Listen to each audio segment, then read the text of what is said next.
Hello, all my chickadees. Welcome back to my nest.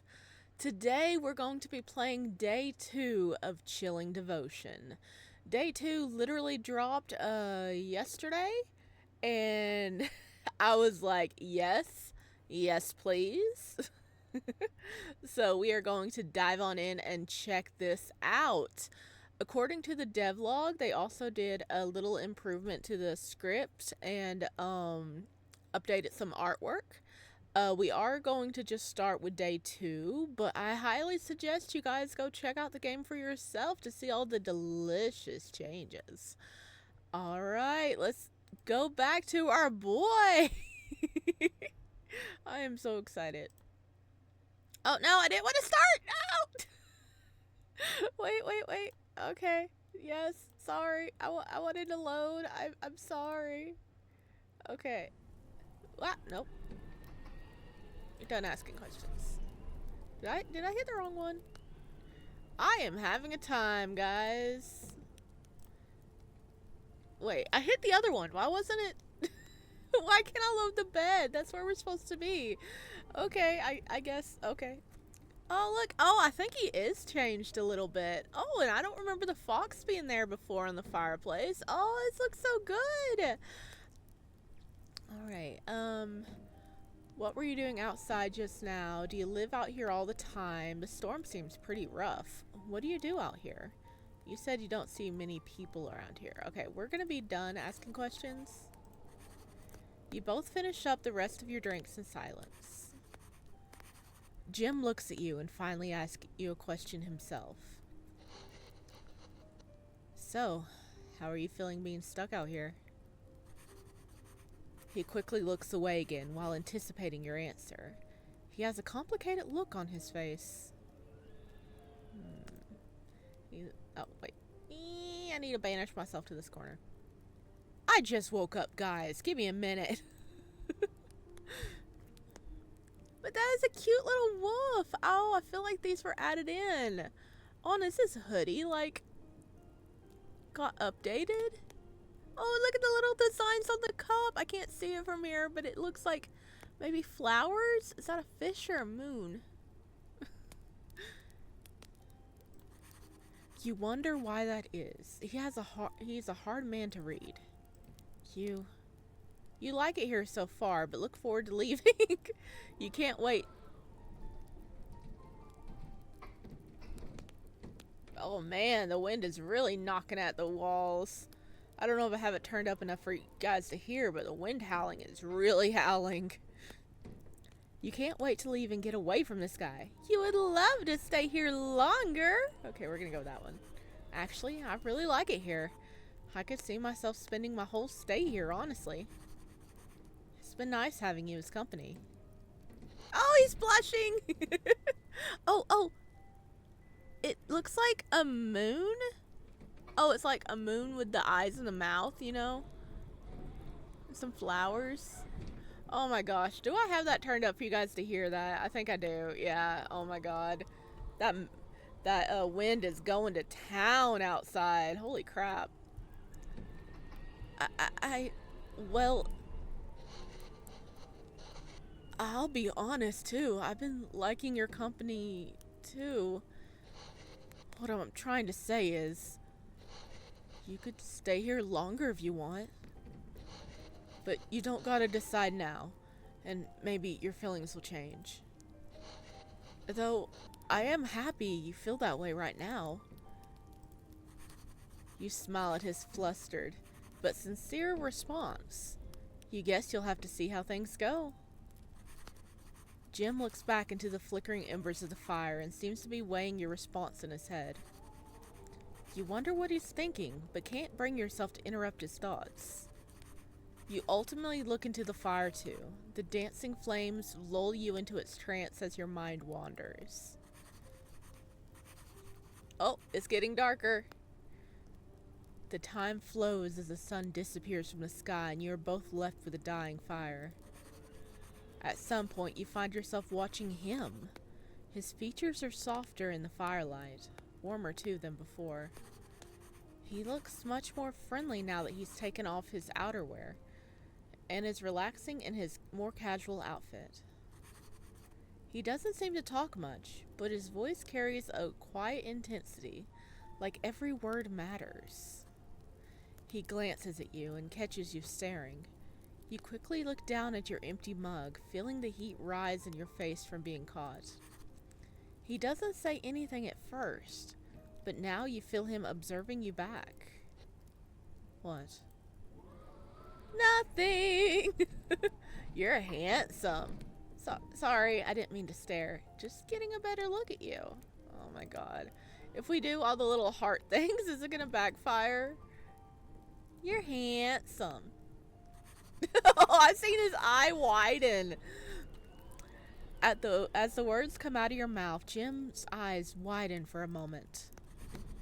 His cheeks flush a soft shade of red, and he shifts awkwardly in his seat and looks back to the fire as if it can offer him some comfort. Thanks? He clears his throat and then raises his gaze slightly up to you again. I, don't really get called that a lot. There's something incredibly endearing about his genuine nervousness. But, I guess I'll take it. It's very nice of you to say. He lets out a slow breath and glances at you. You're not so bad yourself, you know. Then Jim looks into his empty mug, now cold. Well, I'll think I'll call it a night. Yes, his avatar definitely got updated. Look at this boy. Oh, over fleshy? Flex? Oh, over flex. Is that like a German band? I'm guessing. Oh, oh, we got a little phone here. Look at these little like wooden trees. Did he carve those himself? We got some little plants hanging, and oh, we got a skull over there. Oh, a candle. Oh, I feel like the art is like more crisp. So you can definitely tell they did some work. It looks so good. I love that he's blinking at us. Jim gets up and holds out a hand to take my empty mug from you, too, trying to be a gracious host. You give him your cup too, and his lips curve into a small smile. He walks to the kitchen and places both your mugs in the tiny sink there with a clink. Then Jim goes over to the hearth and pulls out the rest of the fire before heading to his room, and puts out the rest of the fire.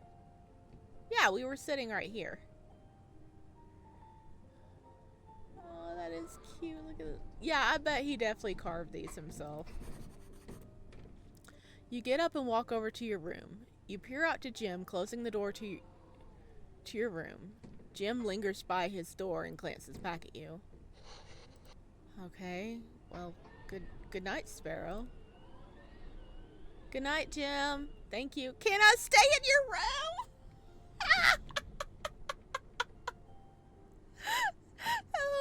Oh god, no. Oh no. I don't think that will go well. Oh no. Oh no. That's might backfire, but I gotta do it. Jim gives you a perplexed look. Why would you want to do that? Oh, son, little man. You blush, unable to say, I think there are other ways we can stay warm. I don't feel safe. Never mind. I think there are other ways we can stay warm. Huh? Jim's eyes start around the room. Anywhere but you. There are extra blankets in your room if you get cold.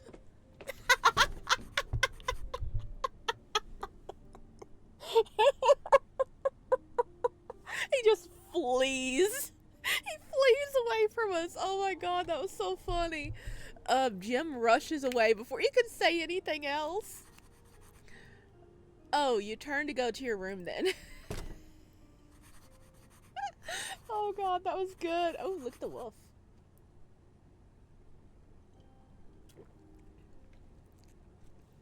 Your door creaks as you close it all the way and you turn towards what will be your room for the next couple of days. You're stuck here with this stranger. You change into your sleeping clothes and jump under the covers for warmth. The storm is still raging outside as much as it was earlier. You start to relax, and soon the storm outside starts to sound like white noise. The events of the day are taking their toll on you. Hang on, can I change?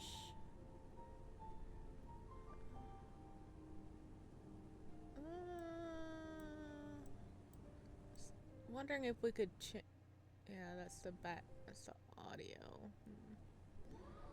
Seeing if we could change the sound of the text. Before you arrived, you were feeling none. Now, after everything happened, you feel attraction. I am barking up the wrong tree right away, aren't I? Grateful, hopeful, embarrassed, wary, unsure. I don't know how much this affects the game. I'm surprised this boy didn't automatically kick us out. Yeah, you can see the difference in art here. Holy crap, look at that upgrade. Yeah, see, he had... Oh my gosh, this is delicious. Because that's the old save, and this is the current save. And this is the old bedrooms. Holy crap. It's so good. Okay. Let's say attraction. Found love in a hopeless place. Honestly, you're attracted to Jim. He's been not what you expected, and you're looking forward to learning more about him. As you think about how you feel, you drift off to sleep, wondering what the rest of the week has in store for you. Ooh. The darkness takes you and you dream. Being deep in the mountains, the air is vicious, thick with the scent of old blood. From the abyss, a pair of gold moon-like eyes glow from a towering figure. The shadow moves, too fluid, too silent, just beyond your grasp. The trees scream, the ground heaves, and then a sound. Low, guttural, laughing. Its voice is not sound, but vibration. The hum of a wasp nest, the groan of a noose tightening. You were such a delicate little thing. A rabbit on my altar. You were the perfect sacrifice. The voice scares you. You don't understand what it is. You try to get away from this haunting visage, but the damp, cold earth under your feet clings to you. Branches claw at your arms, leaving thin, red trails in their wake. The less you understand, the rougher things get. The trees loom and the shadows laugh. The forest, it screams to you. The one who dreams the wolves. And then the darkness reaches for you. The voice calls to you once more. I'll let the whelp have you, just for a little while. Is he a werewolf? Is he a wolf? The carving. Day 2! Okay, that was new for day 1, too. You are marked now. The storm listens. The trees remember. Okay, that was something. Okay. And I mean, there was a wolf picture in our room too. Could I say it was just a nightmare because of the wolf picture? Huh? But we are officially on day 2 now. You wake with a gasp. The remnants of the dream clinging to you like frost. Moonlit eyes burned into yours from the shadow of the pines. Something that knew your name with a voice like cracking ice. Unconsciously, your fingers buried in your quilt, your pulse hammering like a trapped thing. Morning light seeps through the frosted windows. You wake to the sound of the gas stove clicking on and the flash of flames. Jim is awake, moving through the cabin with the creak of floorboards under his careful steps. The bedroom door squeaks as you step out.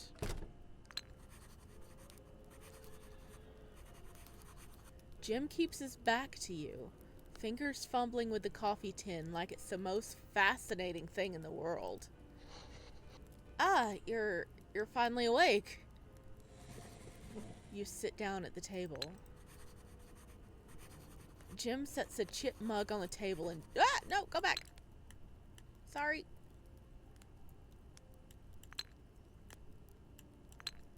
Jim sets a chip mug on the table and joins you. Steam curls from it ghostly in the cold air. He doesn't speak. The silence stretches, taut as a tripwire. Well, since you'll be... His jaw works, staying hanging unspoken but palatable in the air. Here a while. His thumb rubs at the stain on the table that isn't there. What do I call you? Hang on, he said goodnight Sparrow last night. He said our name last night. Boy. Sparrow. Sparrow. Sparrow is for you. Jim pushes the mug towards you, an offering. His eyes dart around the room, a nervous habit you're beginning to recognize.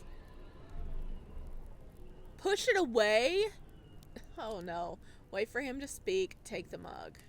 We should take the mug. He offered it to us. That? Okay, we're gonna go there. The drink inside is tea. Hot and fragrant, exactly as you like it. The scent wraps around you, warm and familiar. Well, I have tea right here. Don't mind if I take a sip.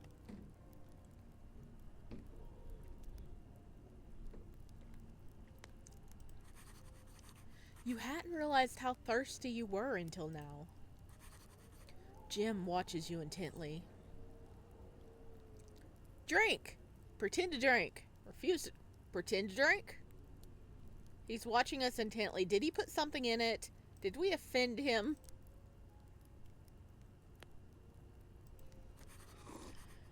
You take a sip from the mug, and it's good. Really good. You drink a big gulp before you even realize it. Jim's shoulders unclench just a fraction. I'm glad you like it. Jim's posture softens. He watches you with something like gratitude, his fingers tapping an absent rhythm against the table. The steam from your mug curls between you like a disorienting fog. Jim watches. Not the drink, not your hands, but the space where your lips will meet the rim. The silence stretches, charged with something unspoken. The warmth of your drink spreads through your chest, familiar and comforting. Is it good? How's the temperature? Nod that is perfect. Could be better. Oh my god. We could be so mean to this boy. It's perfect. With pride barely hidden, a flicker of satisfaction crosses his face. He leans back in his chair, fingers drumming once against the table. I remembered how you take it. Before you know it, you drink it all, and Jim holds out his hand to take your mug and you oblige. Then he busies himself with taking your mugs to the sink, but you catch the way his thumb rubs over the spot your lips just touched. Our flirting is taking effect. He's now really thinking about our lips. We flirted well. You must be hungry. I'll make you some food to go with your drink. He crouches down and pulls out a cooler from under the sink. You think you hear a click of a lock, but you can't see past Jim's form. He places some ingredients on the counter: flour, potatoes, onion, eggs, and toast. It's not too fancy, but he'll do.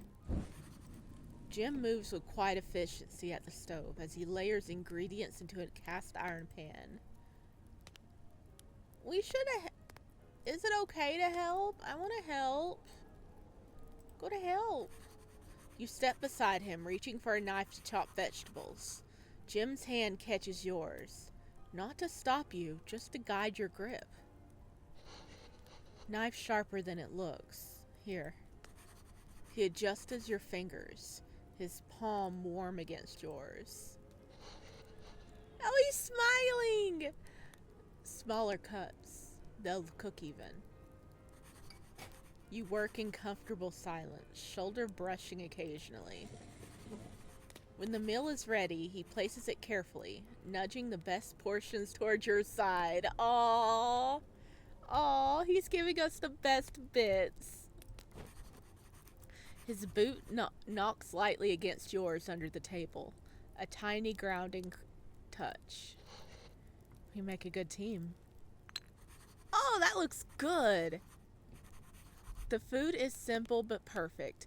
Fluffy eggs, crispy potatoes, pancakes, toast slathered in some kind of jam. Jim left the jar preserves open, on the table for you, wafering a sweet scent to you in case you wanted more.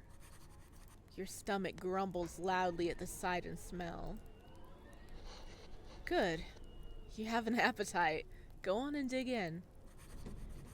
He doesn't eat until you do. His gaze never leaves your face. Jim watches you take the first bite, his fingers drumming on the table until you nod approval. The pancakes are just sweet enough. The preserve tastes like blackberries and something darker. Iron? No, just your imagination. Are we tasting iron? AKA blood? Blackberries and blood? I mean, I know people do use blood to cook with. Like, there's blood sausage. That has blood in it, right? And like blood pudding and stuff like that. That does have blood in it, right? I think. And I know, like, ox blood soup and stuff like that. The food is delicious, but leaves you oddly drowsy. Is it just a food coma or something else? He smiles, watching you eat and noting how you feel from the look on your face. Good food will not make you sleepy, huh? His voice is light, but his fingers quickly tap the table twice, like he's counting. Halfway through, he pushes his mug towards you. Try this. Are we being drugged? I'm suspicious. Before you realize that you take a sip of his spiced tea and it's just sweet enough. When you hand it back, his thumb brushes the place your fingers touched. Both of you finish up quickly and Jim takes your plates to the sink. As he's washing up, Jim hums. The tune is unfamiliar, oddly rhythmic. You've never heard it before. Almost like a lullaby or a chant. When Jim notices your attention, he abruptly stops and turns away. It's just a song from my childhood. Jim pauses at the sink, looking out the window. The storm still rages, but he has a serene look on his face. Could get used to this. The fireplace crackles as Jim moves to kneel by the hearth, rearranging logs with unnecessary focus. His sleeves are rolled up slightly as he works, pale scars peeking beneath the fabric. When he notices you watching, he smiles, but his fingers twitch like he's counting something under his breath. Too much to do indoors, I'm afraid. Never really had guests before. Not much to do indoors. Just me and the quiet. Boy, with the wind howling outside, it's never quiet. The fire catches the edge of the wolf carvings on the mantle. I've got books and a puzzle if you'd like. Could make do? Puzzle sounds nice. Do you have any novels? I'd rather just talk. Go back to your room. Go back to your room is like kind of rude. But are we gonna pass out? Puzzle sounds nice. I think talking or a puzzle maybe. Because a puzzle means we can work together with him. Novels would be kind of us on our own reading, ignoring him. Rather just talk. Puzzle sounds nice. Jim produces a dusty puzzle from a cabinet and directs you to the table. The pieces are worn. The image on the box faded. A snow-laden forest. The trees too familiar, the shadows between them too deep. Found this in the cellar. Might be missing a few pieces. He spreads the puzzle across the table and then settles beside you. Close, but not quite touching. The puzzle is old, with some edges frayed, others darkened with age or something else. At first it's easy. Border pieces first, then cabin emerges. Crooked chimney, claw marks on the door. Claw marks on the door? As the fire crackles, the puzzle takes shape. A cabin, a wolf, a figure standing at the tree line. Jim's fingers move with surprising precision, slotting pieces into place before you even find their match. How many times have you put this puzzle together, buddy? He doesn't look at the box. He doesn't need to. Funny how things fit together when you know where they belong. At one point, his knee brushes yours. He doesn't pull away. It's warm, deliberate. The puzzle grows. A wolf at the tree line, golden eyes gleaming even in the dim light. Oh, it's all together! Then the figure, a silhouette, standing just beyond the cabin's reach. Their hand is outstretched, holding... We can't see! The piece is missing! No! Oh, there's the wolf. It's missing! What is he holding? A gun? A book? I mean, he could be holding a wine glass, toasting the wolf, being like, brother! No, I don't think he's holding a gun. A book? A charm? Well, we know it's not a staff. It's something I can just fit here.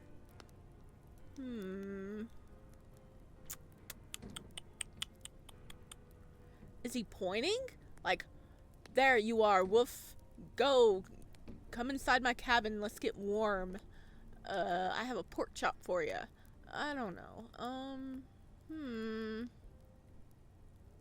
Are we gonna find the puzzle piece later? Nothing. The piece is missing. You look at the table, but there's nothing left. The figure's hand is empty, a void. That's too bad. The figure in the puzzle is holding something. A flower? A knife? But that piece is gone. You ask if he knows what it is while squinting at the missing figure's hand. Not sure. Don't remember. His thumb brushes the empty space where the piece should be before leaning over to grab your hand. His gaze lowers to find yours, full of unspoken meaning. Guess some things stay lost. You've done this before? Pull your hand away. Lean into his touch! Okay, they're safe. Let's lean into his touch! Oh, and he's blushing more. Jim exhales, ragged. His free hand rises, almost cupping your cheek before he catches himself. Knew you'd understand. Jim releases your hand. His fingers uncurl slowly as if resisting the separation. For a moment, his palm hovers like he might reach back, but then he exhales, flexing his hand as if shaking off a thought. Jim studies the puzzle, lips pressed thin before pushing back from the table to get the puzzle's box. Maybe that missing piece will turn up later. Is it not on the box? His gaze lingers on the empty space where the last piece should be. Then he carefully gathers the incomplete puzzle and puts it back in its box. He stands, stretching with forced casualness. Let's see, anything else? Oh, we can do more things! Do you have any novels? Jim's smile flickers as he goes over to his small bookcase. He runs a finger along the bookshelf, hesitating over titles like Folk Remedies of the Valley and Surviving the Wilds. Most of these are not exactly light reading. He plucks a battered novel with a pressed flower bookmark.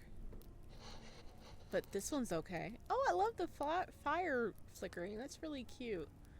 That's a nice effect. Romance. Well, sort of. He hands you the book and the flower to look at.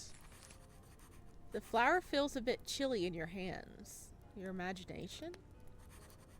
The cover is faded, but you catch the title. The Hare in the Hollow. You flip it open to chapter 12, The First Snow. There are handwritten notes crowding the margins. Why are we starting with chapter 12? Hello? I mean, that's probably where the bookmark was.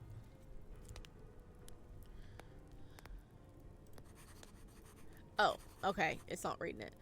Chapter 12, The First Snow. Okay, we got a drawn flower here. Liar! Vespera has always been told that the Hollow was a cursed, evil place. She shivered as the memories returned to her like a vision. When they first met, the villagers whispered of it in hushed tones, their voices tinged with something between reverence and fear. They said the trees there grew crooked from the weight of the secrets they swallowed, and their roots tangled around the bones of things best left unspoken. But when she stumbled upon Bajorn in the deep heart of the hollow, his dark coat coated with snow, his hands cupped around a wounded hare, she wondered if the woods had been waiting for her after all. Don't trust the moon? Promise? Oh. Jim sees what you're looking at and reaches to take it back, flustered. Maybe not that one. How about you pick something yourself? Look at that sweat drop. He is sweating over here. He's like, I messed up. Does it get spicy, or is that all your handwritten notes, buddy?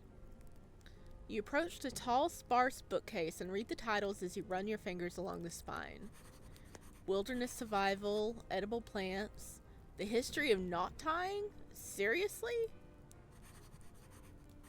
Your fingers pause on a worn leather spine tucked between two larger volumes. It doesn't have a title. When you reach for the untitled book, Jim's breath hitches. Then he laughs too loud.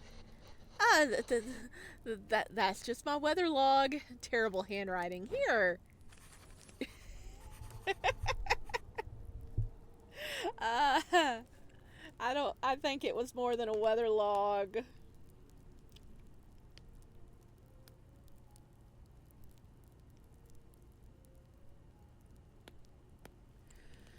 He catches a battered poetry. He snatches a battered poetry collection from the shelf, thumbing to a random page. I like this poetry book. Let's see. His voice smooths to a reverent murmur as he reads. The moon's bride forgets their name, their fingers rooted in his ribs. He stops abruptly, snapping the book shut. The fire pops. His smile doesn't reach his eyes. Maybe let's do something else. The poetry book lies forgotten between you, and you suddenly realize that the pressed flower bookmark is still in your palm. It feels oddly cool against your skin. Jim catches you looking at the flower and gazes at you expectantly. We shouldn't keep it. It's not ours. We shouldn't keep it. That's rude. Return it. You decide to offer it back to him with a shrug. But he's unhappy now. I didn't think it was ours. Ah. Okay, I'm sorry. Keep it. You press the petal into your palm, its coolness seeping into your skin like ink water. The voice beneath your wrist, veins beneath your wrist darken for a fleeting second, or was it a trick of the firelight? You gently tuck it into your pocket. That's also rude. Okay, I'm sorry. I shouldn't have done that. I just want Jim's approval. Okay, let's go back with my original. Return it. You hold it out to him and Jim's smile falters. He doesn't take it, just stares at the petal in your hand like you've handed him a wounded bird. Oh, I thought you'd... Never mind. Dude, it's not ours. You didn't say we could keep it. There's an awkward beat, then Jim finally plucks the petal from your hand, tucking it into his pocket. I'll save it for you, in case you change your mind. He didn't give it to us. Hang on, he didn't give it to us. He hands you the book and the flower to look at. You don't say that we can keep the flower, buddy. I was giving it back because it wasn't ours. I'm sorry. What now? Let's talk. Jim freezes for a beat, then laughs. A strained, breathy sound. You both go to sit by the fireplace. He sits too close, knees bumping yours. Talk. Right. Sure. About what? He toys with his sleeve, tugging it down as he thinks about what to say next. You ask about the carvings. Jim's shoulders relax too much and he lifts the large wolf from the mantel. He runs a thumb along the wolf's spine where the grain splits like an old wound. Started whittling after I left home. Kept my hands busy. Funny thing, the wood carries a lot of memories. He leans in and hands it to you, pressing the carving into your palm. His fingers linger too warm. Tell me something you remember. Doesn't matter what, something true. His thumb presses your wrist. For a second, the pulse you feel isn't yours. I remember running away once. I had a nightmare last night. I don't remember much. I had a dog like this one. I had a dog. I had a woof woof. What? Should we say we had a nightmare last night?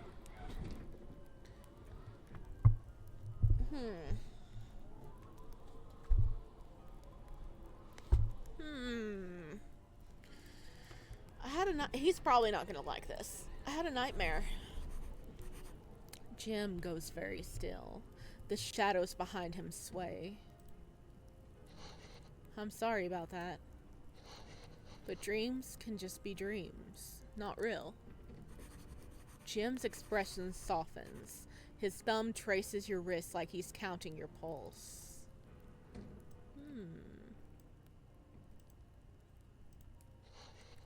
Why do you keep counting, checking our pulse and counting, buddy? Sometimes, though, I think dreams are doors. You ought to be careful what you invite in. He seems to catch himself clearing his throat awkwardly. His fingers finally uncurled around your wrist as he got up. Anything else you want to do? He looks so unhappy. You mention heading to your room and Jim stills, thinking. Jim smiles, satisfied with how you spent your day. He leans back, remembering all the things you've done together with a slow, cat-like satisfaction. Knew you'd be good at this. Knew it. Guess we done all I could think of for now. I'll come get you when it's dinner time. Go rest for some. Go get rest for some. See, there's the wolf. You head back to your room, for now the door clicking closed behind you. The sound is soft, Final. You sit on the edge of the bed, the weight of the day pressing into your shoulders like hands. You stare out at the frost-veined glass. The storm still rages, snow piling in drifts against the pane. Your breath fogs the cold surface. Your breath evens out, fogging the glass in rhythmic pulses. Without realizing it, you trace the same looping pattern Jim uses to stir his coffee into the glass.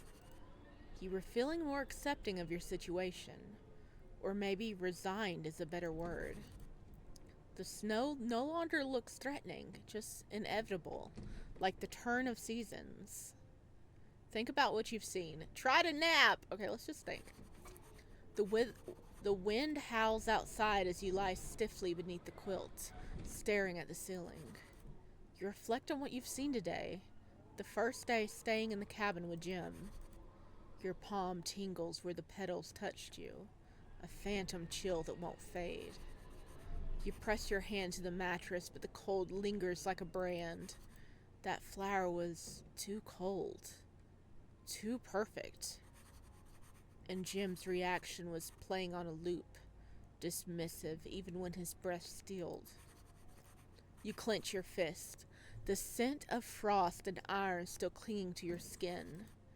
You could still picture the way the puzzle pieces had fit together under Jim's sure hands.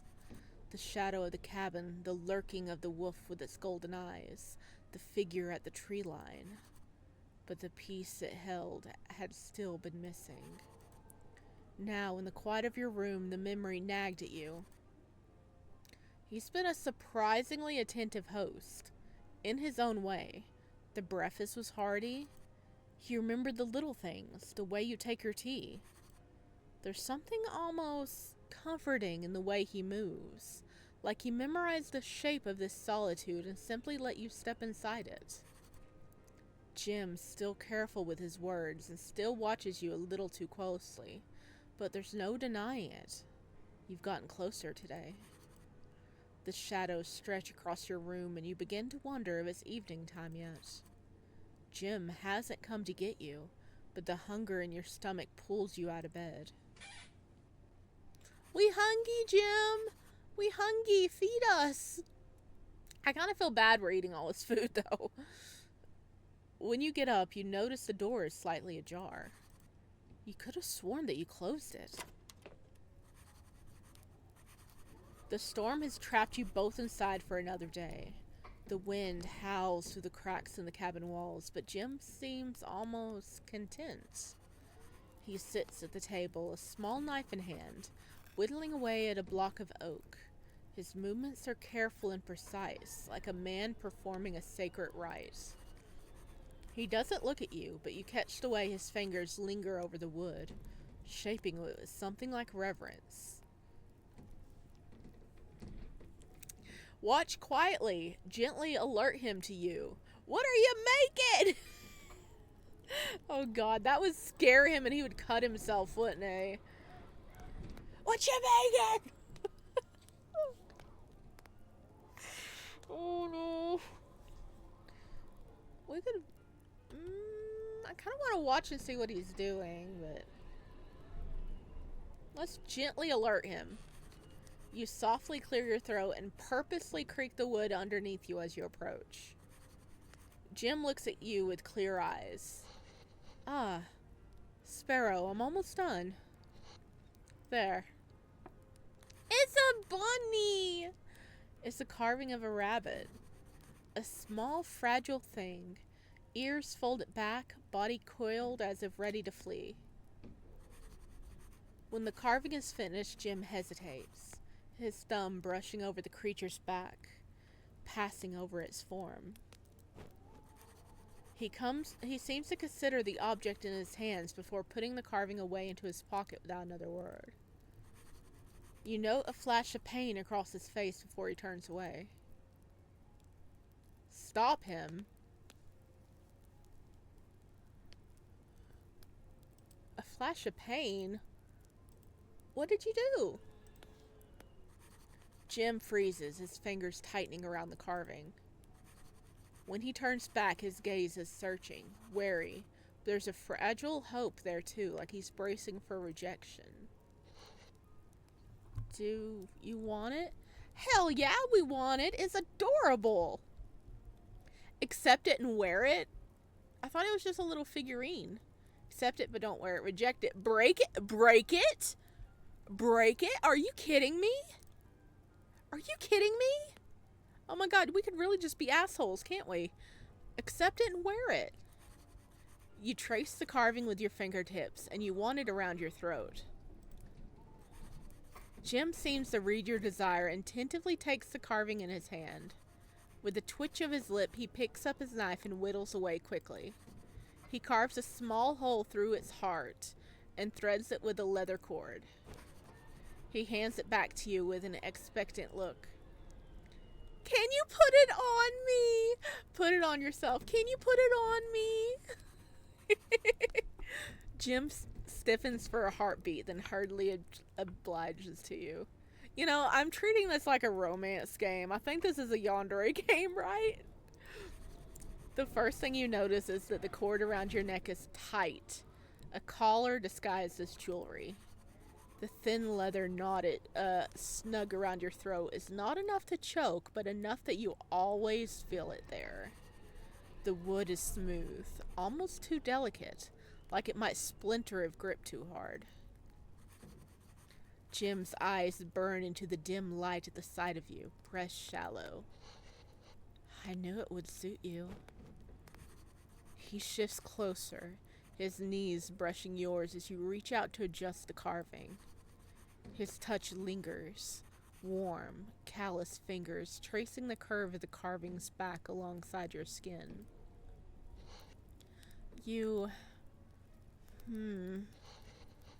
Fits you better than I thought it would. There's a weight to the words, something deeper than just the carving. He's blushing. He starts pacing around the room, looking at the fire, peering at the walls. He's stalling. You can tell by the way his shoulders stay tense, the way his gaze keeps flickering back to you. Finally, he exhales, running a hand through his hair. I'll have to make you more things if you like it. When he starts to retreat to his room, his steps are lighter than usual. I'll see you soon. Night. He strides into his room without another word. With nothing else to do, you also head back to your room. The bed creaks as you settle in, the blankets too stiff, the air too still. You try to sleep, but it comes in shallow waves. Each time you start to drift asleep, the shadows at the edges of the room seem to shift just slightly. A thud, a muffled curse, the creak of floorboards bearing weight. The cabin is too quiet for the sounds to be anything but deliberate. You sit up. A shiver of light bleeds under your door. Someone's still awake. You're drawn to the noise and venture out of your room. Night falls heavy over the cabin, the fire reduced to embers. The wind has quieted, but the silence is worse, thick with unsaid words. What are you doing, buddy? Jim stands by the window, his back to you, fingers absently tracing the edge of the wood carving knife. You can see the tension in his shoulders, the way his breath fogs the glass in uneven burst. He knows you're watching. He always knows. Jim? Approach him quietly. Go back. Oh god, we're about to die, aren't we? Jim? Uh-oh. A shudder runs through him when you call out to him. For a long moment he doesn't move. Then slowly he sets the carving knife away and turns to face you. When Jim turns to face you, the moonlight paints his face in blue and shadow, his eyes dark and unreadable. There's something raw in his expression, something hungry and hesitant all at once. Couldn't sleep. But you should be asleep. His voice is rough, raw. I couldn't sleep either. I heard you were awake. You agree and head back to your room. I think that would have been the smart one. I think that's the smart one. We should go back to our room. I heard you were awake. Then I'm sorry for bothering you. The air between you is charged, electric. He swallows hard, his gaze flickering to your lips, then away, like he's afraid of what he might do if he looks too long. Ah! Step forward slowly, kiss me, turn away. Step forward slowly. Jim hesitates, his hand hovering near your face like he's afraid to touch you. When you lean in, he lets out a shaky breath, his fingers finally brushing your cheek. The kiss is soft, almost tentative, a question, not a demand. His lips are chapped from the cold, but warm. So warm. When he pulls back, his eyes are wide, vulnerable. I didn't... You kiss him again! And this time he whimpers against your mouth, his hands trembling where they cradle your face. Jim avoids your eyes afterwards, his ears red. He touches his lips like he's trying to memorize the feeling. Jim suddenly pulls away from you like he's been touched by fire. I have to go. Oh, he's going outside. He begins grabbing his heavy winter clothes and heads for the door. You reach out to him, but he gives you a dangerous look. Don't follow me. He leaves the cabin, the door slamming behind him. The door clicks shut behind him, and there's a beat of silence. Then the unmistakable click of a lock engaging. Follow him! Look at the door, look out the window, go back to bed! I love how the game is trying its hardest to get us to go back to bed. It's like, listen, go to bed. This doesn't concern you. Follow him. Look at the door. Look out the window. Through the window, you can see Jim's retreating figure, his shoulders hunched against the wind and the snow. It looks like he's holding something. He doesn't look back. Follow him! Look at the door. Go to bed. Look at the door. It's a double-sided deadbolt. Jim has locked you in the cabin for the night. Follow him! He told us not to. We've been good. We're gonna freeze to death if we go outside. He locked us inside. You're reaching for the door before you realize it. The handle is cold under your palm, the metal biting into your skin as you twist it. It doesn't bulge. Pound on the door! You rattle it harder, throwing your weight against the wood. Nothing. The door doesn't even shake in its frame. It's solid, stubborn, like the trees outside that have spent decades digging their roots deep into the earth. Alright, we're going to bed. I mean, it said they locked us in. What were we expecting? You hear a distant axe hitting wood outside, over and over and over. The night stretches on, and Jim's touch lingers like a brand. And Jim seems to have no intention of returning tonight. Dude, are you going to be out all night chopping wood? It's freezing! Dude! With nothing else to do, you head back to your room.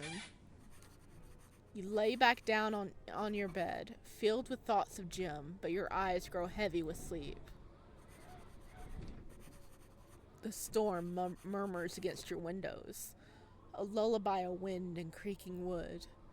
You drift into sleep, and the dreams come like a whisper. You stand in the cathedral of snow-laden trees, their branches clawing at a sky as deep as oblivion. The air smells of frost and something older, moss, blood, burnt sugar. The carving around your neck tightens and drives you forward. Before you is bare earth. The ground twitches where your shadows fall. You feel something beneath your teeth, and when you pick it out, A white flower, moist from your insides. Silver veins throb mockingly at you. You don't recall their name, yet your tongue forms the shape of it anyway. Moon petals. Is that what they're called? How do you know? There are wolf tracks. Deep. Deliberate. They lead you forward without a choice. The tree seemingly curving into you, pulling you in. Something moves in the dark. Not a wolf. Not a man. A shape with too many joints. Its shadows stretching further than the light should allow. And those eyes, they glow impossibly bright, drinking up the shadows. A voice hums. Jim's voice? No. Deeper. It curls to the trees in fragments. What do you have, rabbit? Your palm grows heavy. You unclench your fist to reveal. It's a moon petal, pressed and dried. It pulses in your hand with secret life. Its mouth doesn't move, the words echoing off the trees. How curious. You hunger for him, even as you tremble in his hands. I've seen how you lean into his shadows. Stay a little longer. I've been starved for you for so long. Thanks for playing day 2. Let me know what you think so far on the Itch.io page. Oh, yay! Holy crap. Oh my gosh, these nighttime things, our nighttime dreams or visions are like crazy. I'm enjoying them. Holy crap. I feel like we could have died several times. Oh gosh. We could go back and be rude to him, but I kind of don't want to, but I kind of do want to see everything. I think I definitely will go back in the future and check out all the extra endings this part has. I don't think I will today, but I will in the future. But holy crap, we lived! First way through, we lived! We didn't die! Oh my gosh. Is it just me, or did like the descriptions really step up? Holy crap. Oh, I love watching like games develop and improve as they go. I really enjoyed day 1. Day 2, I mean, the art improved. They have like these visions at night and all these little like hints laid around. Oh, there is something going on. There's something to do with wolves. Is he like from a clan of wolves? Can he transform into a wolf? Or is he descended from the wolf? Or is his pagan god a wolf? I've got questions. But he doesn't seem to want to kill us. So we're doing good. We are luring him over to loving us, it seems. We have a lovely new necklace. I really am enjoying this. This is great. I love the descriptions used. It was so delicious. You just want to eat it up.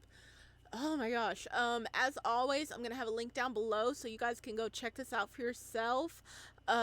You guys should definitely like play part through day 1 again so you can see the improved art and catch all the differences. I don't have time to do it right now, but I definitely want to in the future. I am loving this, and I'm very, very intrigued about where the story is going to go. And as always, thank you so much for joining me on this journey, and I hope you guys tune back in whenever we get day 3 in the future. This is so cool. All right, my chickadees, I will see you next time. Bye.